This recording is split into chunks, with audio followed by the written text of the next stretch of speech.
So I think I may have a delicious little theory about why Peter Jackson called his new documentary about the Beatles Get Back. In 1969, 1970, they took the Beatles and put them in a studio in London, and somebody filmed footage of them for 22 days. They wanted to put them in a fishbowl and see what their process was like and see what would happen when they were in the room together, see how it actually works, right? See how the sausage is made. What resulted was the album Let It Be, which is pretty amazing. So Peter Jackson took those 70 hours of video footage and 120 hours of audio footage and made this little tasty documentary in 3 parts, 2.5 hours each, give or take. So the reason I think that he called it Get Back is because of a few things that happened in the documentary in all the parts. Now remember, we're watching the Beatles create things. We're watching the genesis of these ideas. And there's a moment in part 1 where Paul, the musicians are coming into the studio, we're watching what happens, they're saying good morning to each other, and Paul kind of sits down and starts spinning and playing his little bass there, his beautiful little Rickenbacker, and Get Back comes out. And you see they actually put subtitles up to say this is, we think, the beginning of where Get Back comes from. Interesting, right? Now at the end of part 1 and the beginning of part 2, George leaves the band, right? He puts in his little diary like, I had a cheese sandwich, left the Beatles, went home, things like that. And there's tension in the band. The reason that I'm mentioning this is because the reason that there's tension and why George left the band is because Paul's very demanding, right? He's telling people how to play their parts. He's got this idea. He's a visionary, greatest songwriter of all time, right? But probably hard for other superstars to take when he tells them how to do things exactly. Nevertheless, Paul is sitting there with John at one point. I think it's in part 2 early, and John just doesn't want to be there. You can see in his eyes, he doesn't want to be there. He doesn't know what's going on. And Paul is just like, how about Jojo left his home in Butte, Montana? How about he left his home in Dowling, Michigan? And John's just kind of like, I don't care. Now, the reason I think those 2 examples are important is because they kind of represent what's happening for us as the observers, right? So the first example I gave you was we're watching Paul come up with Get Back. That's the whole point of the documentary. You want to watch how these greats come up with the great stuff that they do. The second example kind of represents the tension that's there, the pressure that they feel. These guys have been through everything together, but also they're musicians in a room, and there's going to be tension when people are coming up with things, and there's deadlines and pressures, and we're sort of seeing that play out as well. The next reason I think it's called Get Back is that by the middle to end of part 2, once Billy Preston has arrived and George is back and everybody's back together, you can see that Get Back becomes one of the most powerful tracks. Like, they love playing it, and like they're interested in it. And even John, who was like bored to death of what was happening as Paul was working through the process of Get Back and the lyrics and everything, they love it. They're into it. And you can feel that energy, and it sort of gets transferred to you. You start to love it. And that kind of leads me into the fourth and final reason, which is that that's the point of this documentary. We've all discovered the Beatles, right? And you rediscover them too, because sometimes you'll go for a few years and you'll forget about how great they are and how they made you feel and all that. And then something like this comes along and you realize that this is the point of it all. This is why you do it, that it makes you feel a certain way, that it's inexplicable in a lot of ways. And so that's what the Beatles went through, I think, with Get Back. Like, it started as a genesis. You're watching it in a fishbowl. There's tension about coming up with the song itself, about where this will go, the direction it's headed. And then you start to love it, and then you remember why you love it. That's the whole point. I think that's why he called it Get Back. So just as sort of a quick review, if you look at each part, in part 1, the amazing thing to me is, A, that it's happening, that you're getting to see this stuff, like you're a fly on the wall at that moment in time, this amazing setting. But also, if you're a musician, if you're out there, and whether you played in groups or ensembles or whatever you did, like, it's very accurate and takes you back to those moments, like that you're a creative sitting in a chair next to other creatives, especially if you have to come up with your own songs and your own materials. It's very, like, nerve-wracking that you have to say, like, oh, I've got a tune. And George does that a couple of times, like, I've got a new song, and they're all like, kind of, you can tell Paul is kind of like, all right, let's hear your song, you know. But also at the same time very welcoming. But you can feel that it's very musician heavy documentary. Like I would be interested to know, if you aren't into music but you got through the whole thing, what made you go through it?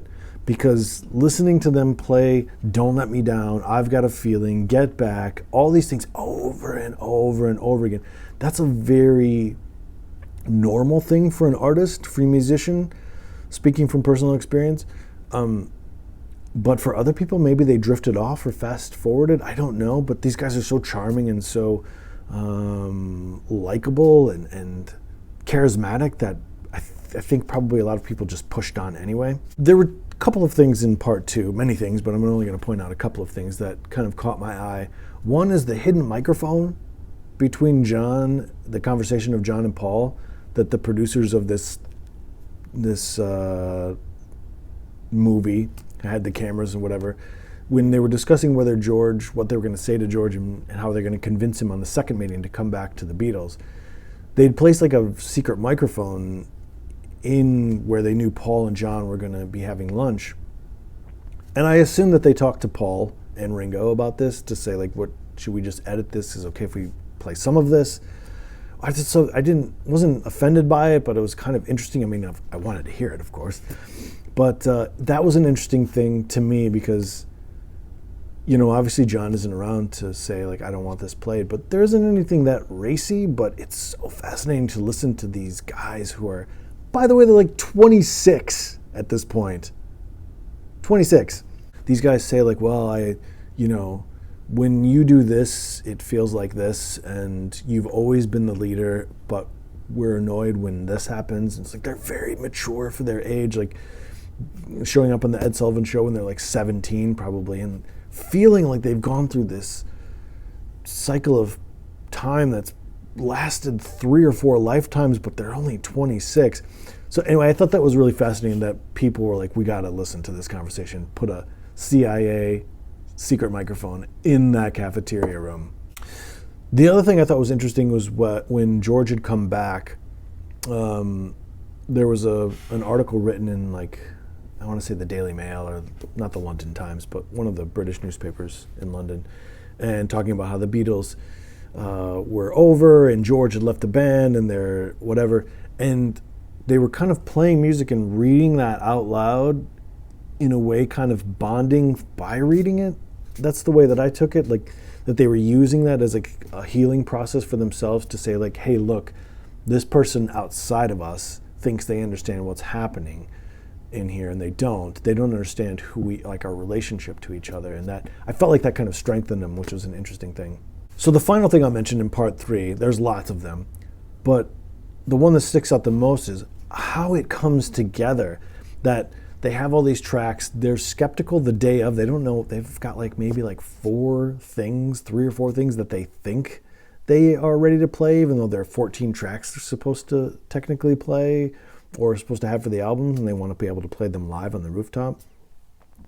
And I think they play like 5 or 6 songs up there, and 3 of them make it onto the album. Like, to go from, you know, not knowing that you're going to pull anything off to playing 5 songs and 3 of them end up being on the final album it just tells you how great they are. And they know they have it. That's the thing, is when you watch them playing and they just sort of come to life. And, you know, it's sad to see at the end, I don't want to spoil it, but sad to see at the end when they walk off the stage because there's cops there, bobbies, and it says this is the last public Beatles performance. And it's like, oh, guys, please don't.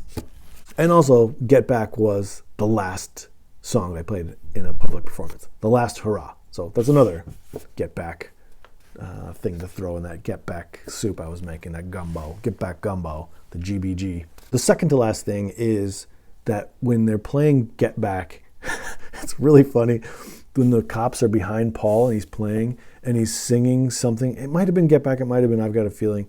And Paul just kind of looks back and sees the cops and he goes, woo! He loves it. He loves the magic of it all, the energy. They know that people are outside on the street level, like getting into it. The other people are popping up at the rooftops. They're climbing out their windows. You know, they know.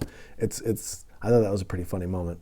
The last thing I'll say about this is the interesting take that people have in reaction to their rooftop concert.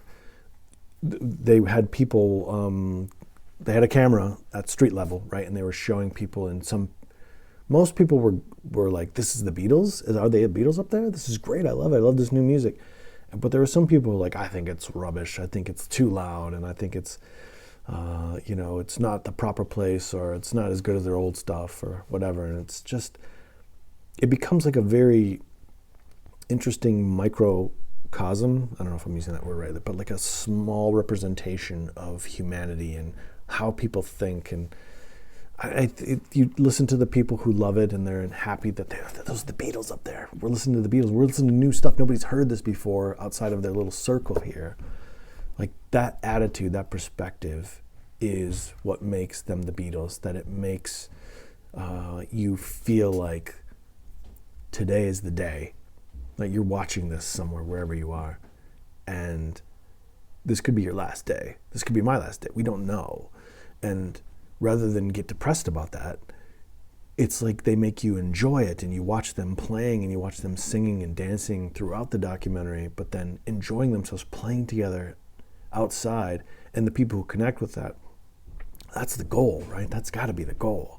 Those feelings and those emotions and that positive connection to ourselves and nature and what we are and what this is, that's what the Beatles do for us, I think. That's what it does for me anyway.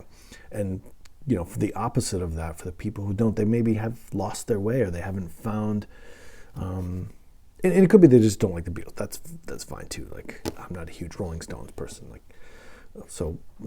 Clearly they're popular. I'm not sure why, but you got to watch this. I think it's the best 8 or 9 hours you'll spend this year. It's the hottest 8 or 9 hours on your calendar this year. But seriously, you should watch it. It's great. It'll get you on a Beatles kick. I can't stop singing the songs in there, and I can't stop thinking about watching them. And I don't know, if somehow Paul McCartney sees this video, I have to meet Paul and Ringo. Like, I wish I could have met all four of them, but I would risk. I'm vaccinated and I don't go to big gatherings, and I've got a lot of questions about what's going on, but I'd take that risk for Paul, or Ringo, just to be there to watch them. He could play the first verse of any song, and I'd pay anything to see it, just to be there in the room. It's a true story.